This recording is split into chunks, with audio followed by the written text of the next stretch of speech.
ನಮಸ್ಕಾರ ಪ್ರಿಯ ವೀಕ್ಷಕರೇ. ಕಾರ್ಗತ್ತಲಿನ ಕಣಿವೆಯಲ್ಲಿ ನಾನು ನಡೆದಾಗಲೂ ಕೇಡಿಗೆ ಎದರೇನು ಎಂದು ದಾವಿದನು ತನ್ನ ಕೀರ್ತನೆಯ ಮೂಲಕ ನಮ್ಮೆಲ್ಲರಿಗೂ ತಿಳಿಸಿದ್ದಾನೆ. ದಾವಿದ ರಾಜನು ಈ ಕೀರ್ತನೆಯನ್ನು ಬರೆಯುವಾಗ ತುಂಬಾ ಭಯಭೀತನಾಗಿ ತನ್ನ ಜೀವನದಲ್ಲಿ ನಡೀತಾ ಇರ್ತಕ್ಕಂಥ ಒಂದು ಘಟನೆಗಳನ್ನ ಆಧಾರಿತವಾಗಿ ಈ ಕೀರ್ತನೆಯನ್ನ ಬರೀತಾನೆ. ಈ ಕೀರ್ತನೆಯು ಲೋಕದಲ್ಲಿರ್ತಕ್ಕಂಥ ಎಲ್ಲರಿಗೂ ಸಮಾಧಾನವನ್ನು ಕೊಡುವಂಥ, ಧೈರ್ಯವನ್ನು ಕೊಡುವಂಥ ಒಂದು ವಚನವಾಗಿದೆ. ಈ ಒಂದು ಕಾರ್ಯಕ್ರಮಕ್ಕೆ ಸಾಕ್ಷಿಯ ಮೂಲಕ ನಮಗೆ ತಮ್ಮ ಸಮಯವನ್ನು ಕೊಡಲಿಕ್ಕೆ ಬಂದಿರತಕ್ಕಂಥ ಹಿರಿಕರಾಗಿರ್ತಕ್ಕಂಥ ವಿ ಕೃಷ್ಣಮೂರ್ತಿಯವರು ಮತ್ತು ಶ್ರೀಮತಿ ಸುವರ್ಣ ಕೃಷ್ಣಮೂರ್ತಿಯವರು ನಿಮ್ಮೆಲ್ಲರ ಪರವಾಗಿ ಸ್ವಾಗತವನ್ನು ಕೋರಲು ಬಯಸ್ತೇನೆ. ನಮಸ್ಕಾರ. ತುಂಬ ಸಂತೋಷ ನೀವು ನಮ್ಮ ಕಾರ್ಯಕ್ರಮಕ್ಕೆ ಬಂದಿದ್ದು. ಜೀವನದಲ್ಲಿ ಕಣ್ಣಿಗೆ ಕಾಣದೇ ಇರತಕ್ಕಂಥ ಈ ಒಂದು ಸಣ್ಣ ವೈರಾಣು ಇಡೀ ಲೋಕವನ್ನ ತನ್ನ ಮುಷ್ಟಿಗೆ ತೆಗೆದುಕೊಳ್ತು. ನೀವಿಬ್ರು ಬಹಳ ನ್ಯೂಸ್ ಪೇಪರನ್ನು ನೋಡಿರ್ತೀರಾ, ನ್ಯೂಸ್ಗಳನ್ನು ನೋಡಿರ್ತೀರಾ. ಮೊದಲನೇ ಸಾರಿ ಕೊರೋನಾ ಅಂತ ನೀವು ಕೇಳಿದಾಗ ನಿಮ್ಗೇನು ಅನಿಸ್ತು ಕೃಷ್ಣಮೂರ್ತಿ ಅವರೇ? ಆ ಸಮಯದಲ್ಲಿ ಕೊರೋನಾ ಎಲ್ಲ ದೇಶದಿಂದ ಹರಡ್ತಾ ಬರ್ತಿರುವಾಗ ನಮ್ಮ ದೇಶಕ್ಕೆ ಬಂದು ಅಂದಮೇಲೆ ನಮ್ಮೆಲ್ಲರಿಗೂ ಸಹಜವಾಗಿ ಒಂದು ಭಯ, ಪುಳುಗುತನ ಆಯಿತು.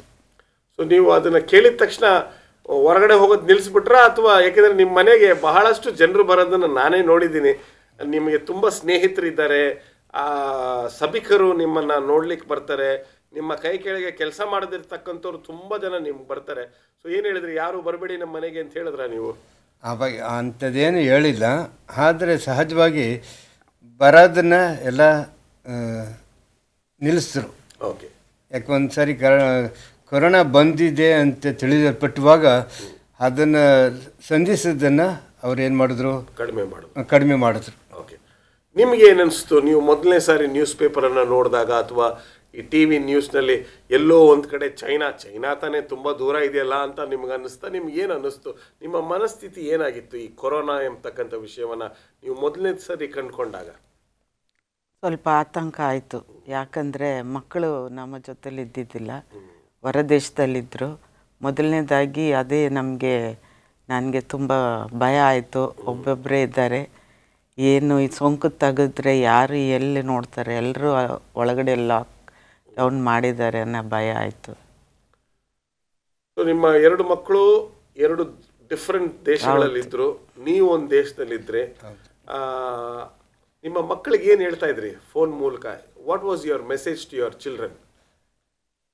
ಅಂದರೆ ನಮ್ಮ ಮಕ್ಕಳು ದೂರ ಕೆನಡಾದಲ್ಲಿ ಇರುವಾಗ ನಮಗೂ ಭಯ ಆಯಿತು. ಯಾಕೆಂದರೆ ಬೇರೆ ದೇಶದಲ್ಲಿರುವಾಗ ಸಹಜವಾಗಿ ಅವರು ಯಾರು ಸಂಧಿಸೋಕ್ಕೂ ಸಾಧ್ಯ ಇಲ್ಲ, ಮತ್ತು ಅವ್ರಿಗೆ ಯಾವ ರೀತಿ ಕ್ರಿಯೆ ಇರ್ತಾರೆ ಅನ್ನೋದಕ್ಕೆ ನಾವು ಧೈರ್ಯ ಮಾಡಿಸ್ತಿದ್ವಿ. ಯಾಕೆಂದರೆ ಪ್ರಾರ್ಥನೆ ಮಾಡಿ, ದೇವರಿದ್ದಾನೆ, ದೇವ್ರ ಮೇಲೆ ಆತ್ಕೊಂಡಿರೋ ಮಕ್ಕಳೇ ಪ್ರಾರ್ಥನೆ ಮಾಡಿ ಅಂತ ನಮ್ಮ ಸಲಹೆಯನ್ನು ಕೊಡ್ತಿದ್ವಿ. ಓಕೆ. ನೀವೇನು ಹೇಳ್ತಾ ಇದ್ರಿ, ತಾಯಿಯಾಗಿ ಏನು ಹೇಳ್ತಾ ಇದ್ರಿ? ಅದೇ ಈ ಊಟ ತಿಂಡಿ ಎಲ್ಲ ಹೆಂಗೆ, ಮತ್ತು ಕಷಾಯ ಅದು ಮಾಡ್ಕೊಂಡು ಕುಡೀರಿ ಅಂತ ಅವ್ರು ಹೇಳ್ತಾಯಿದ್ರು. ಆರ್ಡರ್ ಮಾಡಿದ್ರೆ ಬಾಗಿಲಲ್ಲಿ ತಂದಿಡ್ತಾರೆ, ನಾವು ತೊಗೋತೀವಿ, ಅದೇನು ಚಿಂತೆ ಮಾಡಬೇಡಿ, ನೀವಿಬ್ಬರು ನಿಮ್ಮ ಆರೋಗ್ಯ ನೋಡ್ಕೊಳ್ಳಿ ಅಂತ ನಮ್ಗೆ ಅವರು ಅಡ್ವೈಸ್ ಮಾಡ್ತಾಯಿದ್ರು. ನಿಮ್ಮ ಒಂದು ನೀವು ಬ್ಯಾಂಗ್ಳೂರಿನಲ್ಲಿರ್ತಕ್ಕಂಥ ಆ ಒಂದು ಪ್ರಾಂತ್ಯದಲ್ಲಿ ಕೊರೋನಾ ಸಿಚುವೇಶನ್ ಯಾವ ರೀತಿ ಇತ್ತು? ನೀವು ಕೋಲ್ಸ್ ರೋಡ್, ಸ್ಪೆನ್ಸರ್ ರೋಡಲ್ಲಿ ಇದ್ದೀರಾ, ಅಲ್ಲಿ ಯಾವ ರೀತಿ ವಾತಾವರಣ ಇತ್ತು? ಅಲ್ಲಿ ಹೆಚ್ಚಾಗಿ ಕೊರೋನಾ ಕಡಿಮೆನೇ ಇತ್ತು. ಯಾಕಂದರೆ ಬೆಂಗಳೂರಿನಲ್ಲಿ ಪ್ರೆಸರ್ ಟೌನಲ್ಲಿ ಯಾಕಂದರೆ ಬೇರೆ ಪ್ರದೇಶದಲ್ಲಿ ಸಾವು ಉಂಟಾಯಿತು, ಆದರೆ ನಮ್ಮ ಏರಿಯಾದಲ್ಲಿ ಯಾವ ಸಾವು ನೋವುಗಳು ಆವಾಗ ಇರಲಿಲ್ಲ. ಆದರೆ ಈ ಭಯಭೀತಿ ಜನರಲ್ಲಿ ಇತ್ತು. ಓಕೆ, ನಮಗೂ ಬಂದ್ಬಿಡ್ಬಹುದು ಅಂತ. ಹೌದು. ಯಾವ್ಯಾವ ಸಿದ್ಧತೆಗಳನ್ನು ಮಾಡಿಕೊಂಡ್ರಿ ನೀವು? ಜನರಲ್ಲಿ ನಿಮ್ಮ ಮನೆಗಳಲ್ಲಿ ಯಾವ್ಯಾವ ಸಿದ್ಧತೆ ಮಾಡಿಕೊಂಡ್ರಿ? ಈಗ ಜನರು ಬರೋದನ್ನು ನಿಲ್ಲಿಸ್ಲಿಕ್ಕೆ ಆಗಲ್ಲ, ಎಲ್ಲರೂ ಭಯಭೀತರಾಗಿ ಎಷ್ಟೋ ಜನ ಬರೋದು ನಿಲ್ಲಿಸಿದ್ರು, ಆದರೂ ಒಬ್ಬರು ಇಬ್ಬರು ನಿಮ್ಮ ಮನೆಗೆ ಬಂದೇ ಬರ್ತಾರೆ. ಅವ್ರಿಗೆಲ್ಲ ನೀವು ಯಾವ ರೀತಿಯಾದ ಸಿದ್ಧತೆ ಮಾಡಿಕೊಂಡ್ರಿ? ಯಾರೂ ಬರ್ತಾ ಇರಲಿಲ್ಲ ಪಾಸ್ಟ್ರೆ, ಅವ್ರಿಗೂ ಎಲ್ಲ ಭಯ ಆಗ್ತಿತ್ತು, ಯಾರೂ ಬರ್ತಾ ಇರಲಿಲ್ಲ.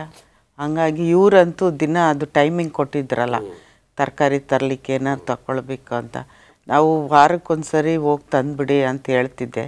ಆದರೆ ಅವರು ದಿನ ಹೋಗ್ತಾಯಿದ್ರು. ಅವ್ರು ಆಚೆ ಹೋಗ್ಬೇಕಾಗಿತ್ತು, ನಿಲ್ತಾ ಇರಲಿಲ್ಲ. ಪ್ರತಿದಿನ ಹೋಗ್ತಿದ್ರು, ಏನಾದರೂ ಒಂದು ಶಾಪಿಂಗ್ ಮಾಡ್ಕೊಂಡು ಬರ್ತಾಯಿದ್ರು. ಸೊ ಈ was exposing himself outside. So ನಮಗೆ ತುಂಬಾ ಭಯ ಆಗ್ತಿತ್ತು. ಹೌದು ಪಾಸ್ಟ್ರೆ. ಈ ಒಂದು ವಿಷಯಗಳು ನಮ್ಮ ಕಣ್ಣು ಮುಂದೆ ನಡೆಯುವಾಗ ಎಲ್ಲೋ ಒಂದು ಕಡೆ ನಾವು ಕೂಡ ನಮ್ಮ ನಂಬಿಕೆಯನ್ನು ಬಿಟ್ಟುಬಿಡ್ತೇವೆ. ನಮ್ಮ ನಂಬಿಕೆ ಸ್ವಲ್ಪ ಆಡೋಗುತ್ತೆ. ಸೊ ಆ ರೀತಿಯಾಗಿ ಜನರು ಕುಸ್ತು ಬೀಳುವಾಗ ಸತ್ತೋದ್ರೆ ದೇಹನೂ ಕೂಡ ಶವನೂ ಕೊಡೋದಿಲ್ಲ, ಅವರೇ ಉತ್ತರ ಕ್ರಿಯೆಯನ್ನು ಮಾಡಿಬಿಡ್ತಾರೆ ಅಂತ ಹೇಳುವಂಥ ಸಂದರ್ಭದಲ್ಲಿ ನಿಮ್ಗೇನು ಅನ್ನಿಸ್ತು ಇದನ್ನೆಲ್ಲ ನೋಡಿದಾಗ? ದೇವರೇ ನಮಗೆ ಇದನ್ನು ಬರಬಾರ್ದೇ ಇರಂಗೆ ನೋಡ್ಕೋ ಅಂತ ನಿಮ್ಮ ಪ್ರಾರ್ಥನೆ ಏನಾಗಿತ್ತು? ಸೊ ಆ ಸಮಯದಲ್ಲಿ ನಾವು ನೋಡುವಾಗ ಟಿ ವಿಲಿ ಆಗಲಿ ಮೊಬೈಲಲ್ಲಿ ನೋಡುವಾಗ ಸತ್ತೋರ್ನ ಯಾರು ಮುಟ್ತಾ ಇರಲಿಲ್ಲ. ನಾವು ಒಂದು ನೋಡಿದ್ವು ಏನಂದರೆ, ಒಬ್ಬ ಮನುಷ್ಯ ದಾರಿಲಿ ಹೋಗೋ ಬಿದ್ದಾಗ ಯಾರು ಎತ್ತನಿಲ್ಲ, ಅವ್ರನ್ನ ಯಾರೂ ಮುಟ್ಟೋದಿಲ್ಲ, ಯಾರೂ ಏನು ಮಾಡಲಿಲ್ಲ. ಆದರೆ ಅವ್ರನ್ನ ಬರಿ ಮಾಡಲಿಕ್ಕೆ ಯಾರೂ ಸಹ ಇರಲಿಲ್ಲ. ಸೊ ಈ ಸನ್ನಿವೇಶವನ್ನು ನಾವು ನೋಡುವಾಗ ಅದು ಎಂಥ ಭಯಂಕರವಾದ ಕಾಯಿಲೆ ಅನ್ನೋದು ನಮ್ಮ ಮನಸ್ಸಲ್ಲಿ ಬರ್ತಾಯಿತ್ತು. ನಿಮ್ಮ ಬಿಲ್ಡಿಂಗ್ ಅಲ್ಲಿ 2-3 ಕುಟುಂಬಗಳಿವೆ, 4 ಕುಟುಂಬಗಳಿವೆ. ಈ 4 ಕುಟುಂಬಗಳು ಸುರಕ್ಷಿತವಾಗಿದ್ರ? ಹೌದು, ಅವರಲ್ಲಿ ಯಾರೂ ಇರಲಿಲ್ಲ. ಓಕೆ, ಯಾವುದೇ ರೀತಿಯಾದ ವೈರಾಣು ಇಲ್ಲ. ಯಾಕೆ ಹೇಳ್ತಾ ಇದ್ದೀನಿ ಅಂದ್ರೆ, ನಿಮ್ಮ ಮನೆ ಬಂದು ಹಾಸ್ಪಿಟಲ್ ಪಕ್ಕದಲ್ಲಿದೆ. ಹಾಸ್ಪಿಟಲ್ ಎಷ್ಟು ಕೇಸ್ಗಳಿದ್ವೋ ಏನೋ ಗೊತ್ತಿಲ್ಲ. ಆದರೂ ನಿಮ್ಮ ಒಂದು ಹದ್ಬಸ್ನಲ್ಲಿ ನೀವು ಇದ್ರಿ, ಯಾವುದೇ ರೀತಿಯಾದ ಬರಲಿಲ್ಲ. ಇಷ್ಟೆಲ್ಲ ಕ್ರಮಗಳನ್ನು ತೆಗೆದುಕೊಂಡು ನೀವು ಪಾಸಿಟಿವ್ ಆಗ್ತೀರ. ಸೊ ಅದೇನಾಯಿತು ಎಂಬತಕ್ಕಂಥದ್ದನ್ನು ಅದ್ರ ಬಗ್ಗೆ ಇನ್ನೂ ವಿವರಣೆ ಎಲ್ಲ ಮಾತಾಡೋಣ. ಒಂದು ಸಣ್ಣ ವಿರಾಮಕ್ಕೆ ಸಮಯ ಆಗಿದೆ. ಒಂದು ಸಣ್ಣ ವಿರಾಮದ ನಂತರ ಹಿರಿಕರಾಗಿರ್ತಕ್ಕಂಥ ಕೃಷ್ಣಮೂರ್ತಿಯವರು ಮತ್ತು ಶ್ರೀಮತಿ ಸುವರ್ಣ ಕೃಷ್ಣಮೂರ್ತಿಯವರು ತಮ್ಮ ಅನುಭವವನ್ನು ಆ ಕಾರ್ಗತ್ತಲಿನ ಕಣಿವೆಯಲ್ಲಿ ಅವರು ನಡೆದಾಗ ಅವರಿಗೆ ಆದಂಥ ಆ ಒಂದು ಆತಂಕದ ಬಗ್ಗೆ ನಾವು ಮಾತನಾಡಲಿಕ್ಕೆ ಹೋಗ್ತಾ ಇದ್ದೀವಿ. ಒಂದು ಸಣ್ಣ ವಿರಾಮ. Welcome back. ಹಿರಿಕರಾಗಿರ್ತಕ್ಕಂಥ ಕೃಷ್ಣಮೂರ್ತಿಯವರು ಮತ್ತು ಸುವರ್ಣ ಕೃಷ್ಣಮೂರ್ತಿಯವರು ಅವರ ಜೀವನದಲ್ಲೇ ನಡೆದಂಥ ಅತಿ ಭಯಂಕರವಾಗಿರ್ತಕ್ಕಂಥ ಕೆಲವು ದಿನಗಳ ಬಗ್ಗೆ ನಮ್ಮ ಜೊತೆ ಹಂಚ್ಕೋತಾ ಇದ್ದಾರೆ. ಸೊ ಯಾವ ರೀತಿ ಶುರು ಆಯಿತು? ಅವ್ರಿಗೆ ಸ್ವಲ್ಪ ಕೆಮ್ಮು, ನೆಗಡಿ, ಜ್ವರ ಇತ್ತು ಪಾಸ್ಟ್ರೆ, 2-3 ವೀಕ್ಸ್. ಸೊ ಮನೆಯಲ್ಲೇ ಕಷಾಯ ಅದಿದ್ದು ಮಾಡಿಕೊಂಡು ವಾಸಿ ಆಗಿತ್ತು. ಮತ್ತು ಇವರು ಯಾವುದಕ್ಕೂ ಒಂದು ಸರಿ ಟೆಸ್ಟ್ ಮಾಡಿಸ್ಕೊಳ್ಳೋಣ ಅಂತ ನಮ್ಮ SD ಹಾಸ್ಪಿಟ್ಲ್ಗೆ ಹೋದರು. ಅಲ್ಲೋಗಿ ಕೋವಿಡ್ ಟೆಸ್ಟ್ ಮಾಡಿದಾಗ ಅದು ಪಾಸಿಟಿವ್ ಬಂತು. ಪಾಸಿಟಿವ್ ಬಂದಿದೆ. BBMP ಅವರಿಂದ ಕಾಲ್ ಬಂತು. ಆಮೇಲೆ ಹೇಳಿದ್ರು ಹಿಂಗೆ ಪಾಸಿಟಿವ್ ಆಗಿದೆ, ನಾವು ಅವ್ರನ್ನ ಬಂದು ಕರ್ಕೊಂಡು ಹೋಗ್ತೀವಿ ಅಂತ. ಯಾಕೆ ಹೋದ್ರಿ ಅಲ್ಲಿ ಟೆಸ್ಟಿಂಗ್ ಮಾಡಿಸ್ಲಿಕ್ಕೆ? ಸುಮ್ಮನೆ ಒಂದು ಕುತೂಹಲದ ಪ್ರಶ್ನೆ. ಯಾಕೆಂದರೆ ಅಲ್ಲಿವರೆಗೂ ನನಗೆ ಗೊತ್ತಿರುವ ಹಾಗೆ ಇಡೀ ಭಾರತ ದೇಶದಲ್ಲಿ ಎಲ್ಲರಿಗೂ, ಎಲ್ಲ ಬೀದಿಯಲ್ಲಿ ಎಲ್ಲರಿಗೂ ಪಾಸಿಟಿವ್ ಆಗಿತ್ತು. ಮತ್ತು ನೀವು ಯಾಕೆ ಮಾಡ್ಸಕ್ಕೆ, ನಿಮ್ಮ ಕುತೂಹಲ ತಡ್ಕೊಳಕ್ಕಾಗದೆ ಹೋದರೆ ಯಾಕೆ ನೀವು ಟೆಸ್ಟಿಂಗ್ ಹೋದ್ರಿ? ಯಾಕೆಂದರೆ ನಾವು ಆ ಸಮಯದಲ್ಲಿ ಸನ್ನಿವೇಶ ಆ ರೀತಿ ಇತ್ತು. ಸರಿ, ನಾನು ನೋಡೋಣ, ಮಾಡಿಸ್ಕೊಳ್ಳೋಣ. ನನಗೆ ನಂಬಿಕೆ ಇತ್ತು ನನ್ನಲ್ಲಿ ಏನಂತ ನೆಗೆಟಿವ್ ಬರ್ತದೆ ಅಂತ. ಅದಾಗಲೂ ಸರಿ, ಒಂದು ಸರಿ ಪ್ರಯತ್ನ ಮಾಡೋಣ ಅಂದ್ಬಿಟ್ಟು ನಾನೇ ವಾಲಂಟಿಯರ್ ಹೋಗಿ ಅವ್ರನ್ನ ಪರೀಕ್ಷೆ ಮಾಡಲಿಕ್ಕೆ ಒಳಪಟ್ಟೆ. ಜೀವನದಲ್ಲಿ ಇಡೀ ಲೋಕದಲ್ಲಿ ಫಸ್ಟ್ ಟೈಮು ಪಾಸಿಟಿವ್ ಅನ್ನೋ ಪದ ಬಂದು ನೆಗೆಟಿವ್ ಆಗೋಯ್ತು. ಅಲ್ಲಿವರೆಗೂ ಪಾಸಿಟಿವ್ ಅನ್ನೋ ಪದ ಒಳ್ಳೆ ಪದನೇ, ಆದರೆ ಈ ಕೊರೋನಾ ಬಂದಮೇಲೆ ಪಾಸಿಟಿವ್ ಅನ್ನೋದು ತುಂಬ ಭಯಂಕರ. What was your reaction when you saw that report? ನಿಮಗೆ ಪಾಸಿಟಿವ್ ಆಗಿದೆ ಅಂದರೆ ನಿಮ್ಮ ಒಂದು ಮನಸ್ಥಿತಿ ಏನಾಗಿತ್ತು? ನನ್ನಲ್ಲಿ ಪಾಸಿಟಿವ್ ಇದೆ ಅಂತ ರಿಪೋರ್ಟ್ ಹೋದ್ಮೇಲೆ ನನಗೇನು ಭಯ ಆಗಲಿಲ್ಲ. ಯಾಕೆಂದರೆ ನನಗೆ ಆ ಸಿಮ್ಟಮ್ ನನ್ನಲ್ಲಿ ಇರಲಿಲ್ಲ. ಕೆಮ್ಮಾಗಲಿ ಜ್ವರವಾಗಲಿ ನನ್ನಲ್ಲಿ ಆ ಸನ್ನಿವೇಶ ಯಾವುದು ಥರವಾದಂಥ ಚಿಹ್ನೆಗಳು ನನ್ನಲ್ಲಿ ಇರೋದ್ರಿಂದ ನಾನು ಭಯ ಪಡೋಕ್ಕೆ ಅವಶ್ಯ ಇರಲಿಲ್ಲ. ಯಾಕಂದರೆ ಪಾಸಿಟಿವ್ ಬಂದಿದೆ ಅಂತ ಕೇಳಿದಾಗಲೂ ನನಗೆ ಭಯ ಬರಲಿಲ್ಲ ಫಸ್ಟ್. ಏಕೆಂದರೆ ಈಗ ಮುಂಚೆ ಯಾವುದೋ ಒಂದು ಕಾರ್ಯಕ್ರಮದಲ್ಲಿ ನಮಗೆ ಹೇಳಿದರೆ, ನೀವು ದೇವರ ಜೊತೆ ಎಷ್ಟು ನಿಕಟವಾಗಿರ್ತಕ್ಕಂಥ ಸಂಬಂಧವನ್ನು ಇಟ್ಕೊಂಡಿದ್ದೀರ ಅಂತ ಹೇಳಿದ್ರೆ, ಎಷ್ಟೋ ಅನಾರೋಗ್ಯದಲ್ಲೂ ದೇವರು ನಿಮ್ಮನ್ನು ಕೈ ಬಿಟ್ಟು ಬಿಡಲಿಲ್ಲ ಎಂಬತಕ್ಕಂಥದ್ದು ನೀವು ಈಗಾಗಲೇ ಅನುಭವಿಸಿದ್ದೀರ. ಬಟ್ ಅದೆಲ್ಲವನ್ನ ದಾಟಿ ಈ ಕಣ್ಣಿಗೆ ಕಾಣದೇ ಇರತಕ್ಕಂಥ ಒಂದು ವೈರಾಣು. ಸೊ ಪಾಸಿಟಿವ್ ಆದಮೇಲೆ ಮನೆಗೆ ಬಂದ್ರಾ ಇಲ್ಲ ಆಸ್ಪತ್ರೆಯಲ್ಲೇ ಉಳ್ಕೊಂಡ್ರಾ? ಮನೆಗೆ ಬಂದೆ. ಆವಾಗ ಮನೆಗೆ ಬಂದು ನಾನು ವಿರಾಮ ಮಾಡ್ತಿದ್ದೆ, ಮನೆ ಎಲ್ಲೂ ಹೋಗಲಿಲ್ಲ. ಸೊ ಮತ್ತೆ PMCಯಿಂದ ನಮಗೆ ಕರೆ ಬಂತು ಅವತ್ತು ರಾತ್ರಿ, BBMPಯಿಂದ. ಸೊ ನೀವು ಈ ಪಾಸಿಟಿವ್ ನಾನು ಹೇಳ್ದೆ. ಆವಾಗ ಸರಿ ಒಪ್ಕೊಂಡೆ, ನಾವು ಆಸ್ಪತ್ರೆಗೆ ಹೋಗ್ಬೇಕಾಗುತ್ತೆ, ನೀವು ರೆಡಿಯಾಗಿರಿ ಅಂತ. ಅವತ್ತು ರಾತ್ರಿ 1 ಗಂಟೆಗೆ ಬಂದರು, BMC ವ್ಯಾನ್ ಬಂತು. ಇದೊಂದು ವಿಚಿತ್ರವಾಗಿರ್ತಕ್ಕಂಥದ್ದು ಈ BBMP ಅವ್ರದ್ದು. ಮಧ್ಯರಾತ್ರಿ ಬರ್ತಕ್ಕಂಥದ್ದು, ಬೆಳಗಿನ ಆ ಒಂದು ಟೈಮಲ್ಲಿ ಆ ರೀತಿ ಬರ್ತಾ ಇದ್ರು. ಸೊ ವ್ಯಾನಲ್ಲೇ ಬಂದ್ರು ನಿಮ್ಮನ್ನ ಎತ್ತಾಕೊಂಡು ಹೋಗ್ಲಿಕ್ಕೆ. ಅವರು ಫೋನ್ ಮಾಡಿದ್ರು ಪಾಸ್ಟ್ರೆ, ನಾವು ಗೌರ್ಮೆಂಟ್ ಹಾಸ್ಪಿಟಲ್ ಕರ್ಕೊಂಡು ಹೋಗ್ತೀವಿ ಅಂತ.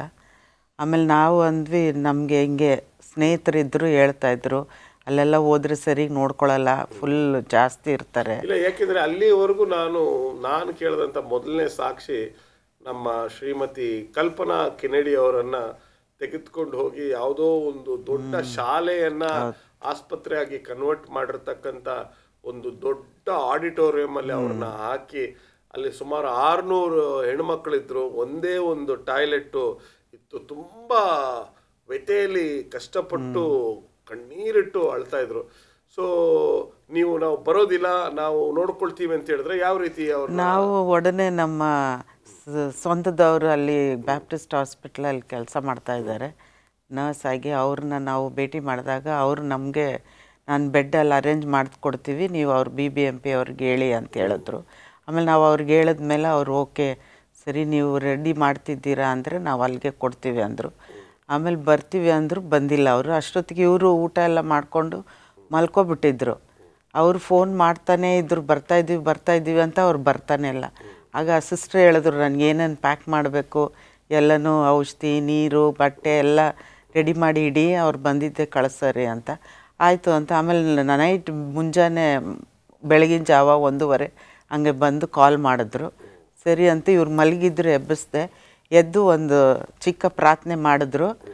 ಬ್ಯಾಗ್ ಎತ್ಕೊಂಡು ಆರಾಮಾಗಿ ಹೋಗಿ ಆ್ಯಂಬುಲೆನ್ಸಲ್ಲಿ ಕುಂತ್ಬಿಟ್ರು. ಯಾವಾಗಲೂ ಈಗ ಬಿಸ್ನೆಸ್ ಇದು ಕೆಲಸದ ಮೇಲೆ ಹೋಗ್ತಾರಲ್ಲ, ಹಂಗೆ ನಾರ್ಮಲಾಗಿ ಹೋದರು. ನಿಮ್ಮ ಪ್ರಾರ್ಥನೆ ಏನಾಗಿತ್ತು ಅವತ್ತು? ಆ ಆಂಬ್ಯುಲೆನ್ಸ್ ಬಂದಿದೆ, ನಿಮ್ಮ ಮನೆ ಮುಂದೆ ನಿಂತಿದೆ, ನ್ಯೂಸ್ ನೋಡಿರ್ತೀರ, ಬಹಳಷ್ಟು ಜನರು ಸತ್ತು ಕುಸ್ತಿದ್ದಾರೆ. ಆಂಬ್ಯುಲೆನ್ಸಲ್ಲಿ ಹೋಗಿ ಆಮ್ಲಜನಕ ಇಲ್ಲದೆ ಉಸಿರಾಟ ತೊಂದರೆ ಆಗಿ ಎಷ್ಟೋ ಜನರು ಆ ನ್ಯೂಸಲ್ಲಂತೂ ಅದನ್ನು ಹಾಕಿ ನಮ್ಮ ಮನಸ್ಥಿತಿನೇ ಕೆಡಿಸ್ಬಿಟ್ಟಿದೆ. ನಿಮ್ಮ ಪ್ರಾರ್ಥನೆ ಏನಾಗಿತ್ತು? What was your prayer before going? ಆ ಸಮಯದಲ್ಲಿ ನಾನು ಮತ್ತು ನನ್ನ ಶ್ರೀಮತಿಯವರು ಪ್ರಾರ್ಥನೆ ಮಾಡಿದ್ರು, ಸ್ವಾಮಿ ನನ್ನನ್ನು ನಿನಗೆ ಒಪ್ಪಿಸ್ತೇನೆ, ನೀರು ನನ್ನನ್ನು ನಡೆಸಿದ ದೇವರಾಗಿದ್ದಿ, ನನ್ನಲ್ಲಿ ಆ ಧೈರ್ಯವನ್ನು ಕೊಡು, ನನ್ನಲ್ಲಿ ಆರೋಗ್ಯವನ್ನು ಕೊಡು, ನೀನು ನನ್ನ ಜೊತೆಲಿ ಬಾ, ಆಸ್ಪತ್ರೆಗೆ ನಾನು ಹೋಗ್ತಿದ್ದೀನಿ, ಆಸ್ಪತ್ರೆ ನಿನ್ನ ಪ್ರಸನ್ನತೆಯನ್ನು ನಾನು ನಡೆಸು ಅಂತ ನಾನು ದೇವರಲ್ಲಿ ಪ್ರಾರ್ಥನೆ ಮಾಡಿಕೊಂಡೆ. ಆದರೆ ನಿಮಗೆ ನಂಬಿಕೆ ಇತ್ತಾ ವಾಪಸ್ ಬರ್ತೀರಾ ಅಂತ? ಹೌದು, ನಾನು ಸಂಪೂರ್ಣ ದೇವರಲ್ಲಿ ಭರವಸೆಯಿಂದ ನನಗೆ ಯಾವ ಥರದ ಭಯ ಇರಲಿಲ್ಲ. ನಾನು ಮತ್ತೆ ಸುರಕ್ಷಿತ ಮನೆಗೆ ಬರ್ತೀನಿ ಅಂತ ವಿಶ್ವಾಸ ನನ್ನಲ್ಲಿತ್ತು. ಆಸ್ಪತ್ರೆಗೆ ಹೋಗಿದ ತಕ್ಷಣ ಅಲ್ಲಿ ಯಾವ ರೀತಿ ಇತ್ತು ವಾತಾವರಣ? ನಾವು ಆಸ್ಪತ್ರೆ ಹೋದ ತಕ್ಷಣ ಅವರು ಪರೀಕ್ಷೆಗೆ ಒಳಪಡಿಸಿದ್ರು. ನಾನು ಆ ಸಮಯದಲ್ಲಿ ಹೇಳ್ತಿದ್ದೆ, ಸಿಸ್ಟರ್ ನನ್ನಲ್ಲಿ ಯಾವುದೇ ರೀತಿಯಾದ ಏನಾದ್ರು ಜ್ವರ ಇಲ್ಲ, ಕೆಮ್ಮಿಲ್ಲ, ಉಸಿರಾಟ ತೊಂದರೆ ಇಲ್ಲ. ಸೊ ಮತ್ತೆ ಒಂದು ಸರಿ ಪರೀಕ್ಷೆ ಮಾಡಿ ನನ್ನ ಹತ್ರ ಪಾಸಿಟಿವ್ ಇರೋದಕ್ಕೆ ಚಾನ್ಸ್ ಇಲ್ಲ ಅಂತ ನಾನು ಹೇಳ್ತಾ ಇದ್ದೆ ಅವ್ರಿಗೆ. ಅವರು ಇಲ್ಲ ನಿಮ್ಮದು ಪಾಸಿಟಿವ್ ಇದೆ, ಬಂದಿದೆ, ರಿಪೋರ್ಟ್ನಲ್ಲಿ ಇದೆ ಅಂದರೆ, ಇಲ್ಲ ಸಿಸ್ಟರ್ ಮತ್ತೆ ಇನ್ನೊಂದು ಸರಿ ಪರೀಕ್ಷೆ ಯಾಕೆ ಮಾಡಬಾರ್ದು ಅಂತ ನಾನು ಅವ್ರಿಗೆ ಕೇಳ್ಕೊಳ್ತಾ ಇದ್ದೆ. ಮಾಡಿದ್ರ ಇನ್ನೊಂದು ಸರಿ? ಇಲ್ಲ ಮಾಡಲಿಲ್ಲ. ಇಲ್ಲ ನೀವು ಅಡ್ಮಿಟ್ ಆಗಲೇಬೇಕು ನೀವು ಆಸ್ಪತ್ರೆಯಲ್ಲಿ ಅಂತ ಹೇಳೋದು. ನಿಮಗೆ ಅಡ್ಮಿಟ್ ಆಗ್ಲಿಕ್ಕೆ ಇಷ್ಟ ಇರಲಿಲ್ಲ? ನನಗೆ ಇಷ್ಟ ಏನು, ಯಾಕಂದರೆ ನನ್ನಲ್ಲಿ ಕಾಯಿಲೆ ಸಿಮ್ಟಮ್ ಯಾವುದು ಇರಲಿಲ್ಲ, ಅದರಿಂದ ನನ್ನಲ್ಲಿ ಧೈರ್ಯ ಇತ್ತು. ಸೊ ಅದರಿಂದ ನಾನು ಒಪ್ಕೊಂಡೆ. ಓಕೆ, ಇದರ ಬಗ್ಗೆ ನಾವು ಇನ್ನೂ ಸ್ವಲ್ಪ ಆಳವಾಗಿ ಹೋಗಿ ನಾವು ಮಾತಾಡೋಣ ಮುಂದಿನ ಭಾಗದಲ್ಲಿ. ಯಾವ ರೀತಿ ನಿಮ್ಮ ಶ್ರೀಮತಿಯವರು ಮನೆಯಲ್ಲಿ ಕಷ್ಟಪಟ್ಟರು, ನೀವು ಆಸ್ಪತ್ರೆಯಲ್ಲಿದ್ದರೆ, ನಿಮ್ಮ ಮಕ್ಕಳು ಇನ್ನೂ ಬೇರೆ ದೇಶಗಳಲ್ಲಿದ್ದರು, ಏನಾಯಿತು ಎಂಬತಕ್ಕಂಥದ್ದನ್ನು ಮುಂದಿನ ಭಾಗದಲ್ಲಿ ನಾವು ಮಾತಾಡೋಣ. ಈಗ ಒಂದು ಸಣ್ಣ ವಿರಾಮಕ್ಕೆ ಸಮಯ ಆಗಿದೆ. ಒಂದು ಸಣ್ಣ ವಿರಾಮದ ನಂತರ ನಮ್ಮ ಚರ್ಚೆ ಮುಂದುವರಿಯುತ್ತೆ. ದಯವಿಟ್ಟು ಎಲ್ಲೂ ಹೋಗಬೇಡಿ. ಅದ್ಭುತವಾಗಿರ್ತಕ್ಕಂಥ ಸಾಕ್ಷಿ, ದೇವರು ತಾನೇ ಬಂದು ಈ ಕುಟುಂಬವನ್ನು ಕಾಪಾಡಿದ್ದಾನೆ. ಹಿರಿಕರಾಗಿರ್ತಕ್ಕಂಥ ಕೃಷ್ಣಮೂರ್ತಿಯವರು. Welcome back. ಮಾತುಕತೆ ಮುಂದುವರಿಸ್ತಾ ಇದ್ದೀವಿ. ಶ್ರೀಮತಿ ಸುವರ್ಣ ಕೃಷ್ಣಮೂರ್ತಿ ಅವರೇ, ನಿಮ್ಮ ಯಜಮಾನರು ಈಗಾಗಲೇ ಒಂದು ಸರಿ ಹೃದಯ ಅಪಘಾತಕ್ಕೆ ಒಳಪಟ್ಟು ತುಂಬ ಸೂಕ್ಷ್ಮತೆಯಿಂದ ಹೊರಗಡೆ ಬಂದಿದ್ದಾರೆ. ನೀವು ಪ್ರಾರ್ಥನೆ ಮಾಡಿ ಅವರ ಪ್ರಾಣವನ್ನು ದೇವರಿಂದ ಬೇಡಿ ತಂದಿದ್ದೀರಾ. ಇಷ್ಟೆಲ್ಲ ಆದಮೇಲೆ ಅವರು ಪಾಸಿಟಿವ್ ಆಗ್ತಾರೆ. ನಿಮ್ಮ ಮನಸ್ಥಿತಿ ಏನಾಗಿತ್ತು ಅವರು ಆ್ಯಂಬುಲೆನ್ಸಲ್ಲಿ ಹೋದಾಗ? ತುಂಬ ತಳಮಳ ಆಯಿತು ಪಾಸ್ಟ್ರೆ. ಏನು ಅವ್ರು ತೋರಿಸ್ಕೊಳ್ಳಿಲ್ಲ, ಹೋದರು. ನನಗೆ ತುಂಬ ಭಯ ಆಯ್ತು, ಯಾಕಂದ್ರೆ ನಾನು ಒಬ್ಬಳೇ ಇದ್ದೆ ಮನೆಯಲ್ಲಿ. ಏನಾಗುತ್ತೆ ಮತ್ತು ನನ್ನ ಬಂದು ಟೆಸ್ಟ್ ಮಾಡ್ಬೋದು ಅಂತ ಹೇಳ್ತಾಯಿದ್ರು. ನಾನು ಪಾಸಿಟಿವ್ ಆದರೆ ಹೆಂಗೆ ಮತ್ತೆ ನಾನು ತಗೊಂಡು ಹಾಸ್ಪಿಟ್ಲ್ ಸೇರಿಸ್ಬೋದೇನೋ ಅನ್ನೋ ಭಯ ಇತ್ತು. ಅವರು ಆಸ್ಪತ್ರೆಗೆ ಹೋದ ಮೇಲೆ ನಿಮ್ಮನ್ನು ನೀವು ಯಾವ ರೀತಿ ನೋಡ್ಕೊಂಡ್ರಿ? What all you did?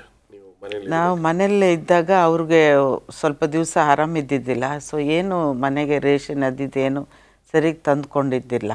ಇವರು ಸಡನ್ನಾಗಿ ಹಿಂಗಾಗಿ ಹೋಗ್ಬಿಟ್ಟು ಹಾಸ್ಪಿಟ್ಲ್ಗೆ ಹೋದ್ಮೇಲೆ ತುಂಬ ಕಷ್ಟ ಆಯಿತು. 3 ದಿವಸ ನನಗೆ ನೀರು ಸಹ ಇದ್ದಿಲ್ಲ ಕುಡಿಲಿಕ್ಕೆ. ಕುಡಿಯೋ ನೀರು ಒಂದು ಸ್ವಲ್ಪನೇ ಇತ್ತು, ಅದು ಬಿಸ್ಲರಿ ನೀರು ಅಂದರೆ ಕಾಯಿನ್ದು ನೀರು ತೊಗೊಂಡು ಕುಡಿತಾಯಿದ್ವಿ. ಮಿಕ್ಕಿದಕ್ಕೆಲ್ಲ ಮನೇಲಿ ಬರ್ತಾಯಿತ್ತು. ಹಂಗಿದ್ದಾಗ ನಾನು ನನ್ನ ಮಗನ ಫ್ರೆಂಡಿಗೆ ಫೋನ್ ಮಾಡಿದೆ, ನೀರಿಲ್ಲಪ್ಪ ಅಂತ. ಅವನು ಬೆಳಗ್ಗೆ ಬಂದಿದ್ದಾನೆ, ನೆಕ್ಸ್ಟ್ ಡೇ ಬೆಳಗ್ಗೆ. ಅವ್ನು ಬರೋಷ್ಟಕ್ಕೆ ಗೇಟ್ ಮೇಲೆ ಅದು ಪೋಸ್ಟರ್ ಅಂಟಿಸ್ಬಿಟ್ಟಿದ್ರು, ಇದು ಕೋವಿಡ್ ಅಫೆಕ್ಟೆಡ್ ಮನೆ ಅಂತ ಅಂದ್ಬಿಟ್ಟು. ಅವನು ಏನು ಫೋನೇ ಮಾಡಲಿಲ್ಲ, ಅದು ಫೋಟೋ ತೆಗೆದು ವಾಟ್ಸಪ್ಪಲ್ಲಿ ಕಳಿಸ್ತಾ ನನಗೆ. ಕಳಿಸ್ದಾಗ ನಾನು ಏನಿದು ಅಂತಂದರೆ ಮಿಸ್ಸಿಂಗೆ ಆಚೆ ಬೋರ್ಡ್ ಹಾಕಿದ್ದಾರೆ, ಮತ್ತು ಇಬ್ಬರಲ್ಲಿ ಕಾವಲು ಕೂರಿಸಿದ್ರು ಎದುರುಗಡೆ, ಯಾರೂ ಬರಬಾರ್ದು ಹೋಗಬಾರ್ದು ಅಂತ. ಅವನು ಹಿಂಗಿದೆ ಮಿಸ್, ನಾನು ಬರೋಕ್ಕಾಗಲ್ಲ, ಪೀಪಲ್ ಆರ್ ವಾಚಿಂಗ್ ಮೀ ಅಂತ ಅಂದ್ಬಿಟ್ಟು ಹೋಗ್ಬಿಟ್ಟ. ಸರಿ, ನಾನು ಸುಮ್ಮನೆ ಆದೆ. ಹೆಂಗೋ ಅದು ನಲ್ಲಿಯಲ್ಲಿ ಬರೋ ನೀರನ್ನೇ ಸ್ವಲ್ಪ ಕುದಿಸ್ಕೊಂಡು ಕುಡಿತಿದ್ದೆ. ಆಮೇಲೆ ಏನು ಅಡುಗೆ ಮಾಡೋಕ್ಕೂ ಮನಸ್ಸಿಲ್ಲ, ಏನು ಮಾಡ್ಕೊತಾನೂ ಇದ್ದಿಲ್ಲ ನಾನು 2-3 ದಿವಸ. ತುಂಬ ಕಷ್ಟ ಆಯಿತು ನನಗೆ, ಯಾಕಂದರೆ ಮಕ್ಕಳು ಬೇರೆ ಜೊತೆಲಿಲ್ಲ. ಇವರು ಹಿಂಗೆ ಹೋದ್ರಲ್ಲ ಅಂತ ತುಂಬ ದೇವರಲ್ಲಿ ಕಣ್ಣೀರಿಟ್ಟು ಪ್ರಾರ್ಥನೆ ಮಾಡಿದೆ ನಾನು. ಯಾಕಂದರೆ ತುಂಬ ಕಡೆ ಎಲ್ಲ ವಿಷಯ ಸಭಿಕರು ಎಷ್ಟೋ ಜನ ಹೋದರು ಅಂತೆಲ್ಲ ದಿನ ವಾಟ್ಸಪ್ಪಲ್ಲಿ ಒಬ್ಬೊಬ್ರದ್ದು ಬರ್ತಾಯಿತ್ತು. ತುಂಬ ಯೋಚನೆ ಮಾಡ್ತಾಯಿದ್ದೆ ಮತ್ತು ದೇವರಲ್ಲಿ ಪ್ರಾರ್ಥನೆ ಮಾಡ್ತಾಯಿದ್ದೆ.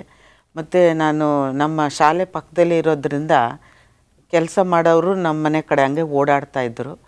ಯಾವಾಗ ಆ ಬೋರ್ಡ್ ಹಾಕಿದ್ರು ಅವ್ರು ಈ ಫುಟ್ಪಾತೇ ಬಿಟ್ಬಿಟ್ರು ನೋಡಿ. ನಮ್ಮ ಮನೆ ಫುಟ್ಪಾತಲ್ಲಿ ಓಡಾಡೋದು ಬಿಟ್ಟರು, ಆ ಕಡೆ ಅಪೋಸಿಟಲ್ಲಿ ಹೋಗ್ತಾ ಇದ್ದಾರೆ. ನಾನು ಹಂಗೂ ಮೆಶ್ ಡೋರಲ್ಲಿ ನಿಂತ್ಕೊಂಡು ಅವ್ರನ್ನ ಕೂಗ್ತಾಯಿದ್ರು, ಯಾರೂ ನೋಡ್ತಾ ಇಲ್ಲ, ಹಿಂಗೂ ತಿರುಗಿ ನೋಡ್ತಾ ಇಲ್ಲ ಯಾರು, ಇಲ್ಲಾಂದ್ರೆ ಎಲ್ಲರೂ ಬಂದು ಹೋಗ್ತಾ ಇರೋರೆ. ಆಗ ಇನ್ನೂ ಕಷ್ಟ ಆಯಿತು ನನಗೆ, ಏನಪ್ಪ ಇದು ಈ ರೀತಿ ಆಯಿತು ಅಂತ. ಆಮೇಲೆ BBMPಯಿಂದ ಯಾರೋ ಒಬ್ಬರು ಫೋನ್ ಮಾಡಿದ್ರು, ಹೆಂಗಿದ್ದೀರಾ, ಹೇಗೆ ಮೇಂಟೈನ್ ಮಾಡ್ತಿದ್ದೀರಾ? ನಾನು ಹೇಳ್ದೆ ಹಿಂಗೆ ಏನಿಲ್ಲ, ಒಂದು ಈರುಳ್ಳಿ ಇಲ್ಲ, ಒಂದು ಟೊಮೆಟೊ ಇಲ್ಲ, ಏನೂ ಇಲ್ಲ, ನಾನು ಏನು ಮಾಡೋದು ಏನು ಮಾಡ್ಕೋತಾ ಇಲ್ಲ ಅಂತ. ಆಮೇಲೆ ಅವ್ರು ಏನೋ ಕಳಿಸ್ತೀನಿ ಅಂದು. ಸಂಜೆ 8 ಗಂಟೆ ಹಂಗೆ ಒಂದು ಸ್ವಲ್ಪ ಒಂದು ಅರ್ಧ kg ಈರುಳ್ಳಿ, ಅರ್ಧ kg ಟೊಮೆಟೊ, ಕೊತ್ತಂಬರಿ ಸೊಪ್ಪು ಮತ್ತು ಬದನೆಕಾಯಿ ಹಿಂಗೆ ತಂದು ಯಾರೋ ಒಂದು ಹೆಣ್ಮಗಳ ಕೈಲಿ ಕೊಟ್ಟು ಕಳಿಸಿದ್ರು. ಅದನ್ನು ತಂದು ಕೊಟ್ಟರು, ಹೆಂಗೋ ನಾನು ಇದು ಮಾಡಿದೆ. ಆಮೇಲೆ ನನಗೆ ತುಂಬ ಬೇಜಾರಾಯಿತು, ಯಾಕೆ ಈ ಜನರೆಲ್ಲ ಈ ರೀತಿ ಬೇರೆ ಟೈಮ್ಲಿ 24 ಟೈಮು ಎಲ್ಲರೂ ಬರ್ತಾವ್ರೆ ಹೋಗ್ತಾಯಿದ್ರು, ಈ ಕಷ್ಟ ಇದೆ ಅಂದಾಗ ಆಮೇಲೆ ನನಗೂ ಸ್ವಲ್ಪ ಆಯಿತು. ಅವ್ರಿಗೂ ಭಯ ಇರುತ್ತೆ, ಯಾಕಂದರೆ ಅವ್ರಿಗೆ ಬಂದರೆ ಕಷ್ಟ ಆಗುತ್ತೆ ಅಂತ ಅಂದ್ಕೊಂಡು ನಾನು ಸಮಾಧಾನ ಮಾಡ್ಕೊಂಡು ದೇವರಲ್ಲಿ ಒಂದೇ ಬೇಡ್ತಿದ್ದೆ, ಅವ್ರನ್ನ ಆರೋಗ್ಯ ಮಾಡಿ ಮನೆಗೆ ಕಳಿಸ್ಬಿಡಪ್ಪ ಸಾಕು ಅಂತ ಬೇಡ್ತಾ ಇದ್ದೆ. ಒಟ್ಟು ಎಷ್ಟು ದಿನಗಳು ನೀವು ಕಳೆದ್ರಿ? 6 ದಿನ ಫಸ್ಟ್. ಓಕೆ, 6 ದಿನ. 6ನೇ ದಿನ ನಿಮ್ಮನ್ನ ಮನೆಗೆ ಹೋಗ್ಲಿಕ್ಕೆ ಹೇಳ್ತಾರೆ. ಮತ್ತು ಈ 6 ದಿನಗಳಲ್ಲಿ ಯಾರ ಬಗ್ಗೆ ತುಂಬ ಚಿಂತೆ ಪಟ್ರಿ? ನಿಮ್ಮ ಬಗ್ಗೆನಾ, ನಿಮ್ಮ ಶ್ರೀಮತಿ ಬಗ್ಗೆನಾ, ನಿಮ್ಮ 2 ಮಕ್ಕಳ ಬಗ್ಗೆನಾ, ನಿಮ್ಮ ಯಾರ ಬಗ್ಗೆ ತುಂಬ ಚಿಂತೆ ಪಟ್ರಿ? ನಿಮ್ಮ ಯೋಚನೆಯಲ್ಲಿ ಯಾರಿದ್ರು ಆ ಸಮಯದಲ್ಲಿ? ನಾನು ದೇವರಲ್ಲಿ ಪ್ರಾರ್ಥನೆ ಮಾಡ್ಕೊಳ್ತಿದ್ದೆ, ಯಾಕೆಂದರೆ ನನ್ನಲ್ಲಿ ಒಂದು ಮನಸ್ಸು ಧೈರ್ಯ ಇತ್ತು. ಏನಂದರೆ ನನಗೆ ಪಾಸಿಟಿವ್ ಆಗಿಲ್ವಲ್ಲ, ಯಾಕೆ ಒಬ್ಬ ಡಾಕ್ಟ್ರು ಬಂದು ಹೇಳ್ತಿದ್ರು, ನಿಮಗೆ ಪಾಸಿಟಿವ್ ಆಗಿಲ್ವಲ್ಲ, ಐ ಮೀನ್ ಅಂತೆ ಸಿಮ್ಟಮ್ ಏನೂ ಇಲ್ಲ, ಅಬ್ಸರ್ವೇಷನ್ ಇಟ್ಟಿದ್ದೀವಿ ಅಷ್ಟೇ ಅಂತ ಹೇಳಿದ್ರು. ಸೊ ಅದರಿಂದ ನಾನು ನಮ್ಮ ಶ್ರೀಮತಿಯವ್ರು ಒಬ್ಬರೇ ಇದ್ರು ಅಂತ ಯೋಚನೆ ಮಾಡ್ತಿದ್ದೆ. ಯಾಕೆಂದರೆ ಅವ್ರಿಗೆ ಈಗ ನಾನು ಫೋನ್ ಮಾಡಿ ನಾನು ಶ್ರೀಮತಿ ಕೇಳ್ಕೊಂಡೆ, ಈಗ ಬೋರ್ಡ್ ಹಾಕಿದರೆ ಮನೆ ಮುಂದೆ ಈ ರೀತಿ ಅಂತ ಹೇಳಿದ್ರು. ಅವಾಗ ನಾನು ಪ್ರಾರ್ಥನೆ ಮಾಡ್ತಿದ್ದೆ. ಫೋನ್ಗಳು ಕೂಡ ಇಸ್ಕೊಬಿಟ್ರ? ನಿಮ್ಮ ಹತ್ರ ಫೋನ್ಗಳು ಕೂಡ ಇರಲಿಲ್ಲ?